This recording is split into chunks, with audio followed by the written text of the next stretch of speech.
கடகராசி என்பர்களுக்கு பார்த்தீங்கன்னா இந்த மார்கழி மாதம் எத்தகைய சிறப்பை தரப்போகுதுன்னு பார்க்கலாம்.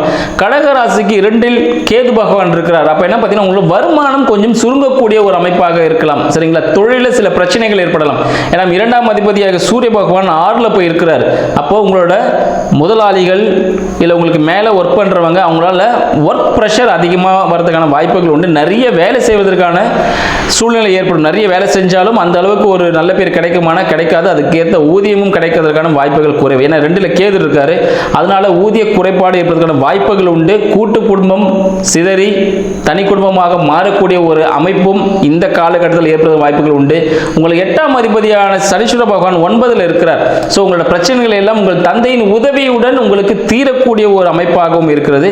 உங்களுக்கு 7ஆம் அதிபதியும் பார்த்தீங்கன்னா சனீஸ்வர பகவான் தான். அவர் உங்களுக்கு 9ல் இருக்கிறார். ஸோ திருமணத்திற்காக காத்து கொண்டு கூட இருக்க கடகராசி அன்பர்களுக்கு இந்த காலகட்டம் திருமணம் தொடர்பான பேச்சுக்களை தொடங்கலாம், தாராளமாக தொடங்கலாம்.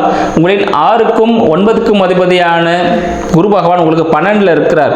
ஸோ உங்களோட புதிய முயற்சிகள் மூலமாக தங்களுக்கு சில விரயங்கள் ஏற்பட போகிறது. இன்கேஸ் வெளிநாடு போகிறோம் பிளான்ல இருந்தீங்கன்னா உங்களுக்கு ஈஸியாக வீசாலாம் கிடைச்சிரும். நீங்கள் வெளிநாடு போகிறதுக்கான வாய்ப்புகள் இனிதே இயங்குகிறது என்பதை தெரிவித்துக் கொள்கிறேன்.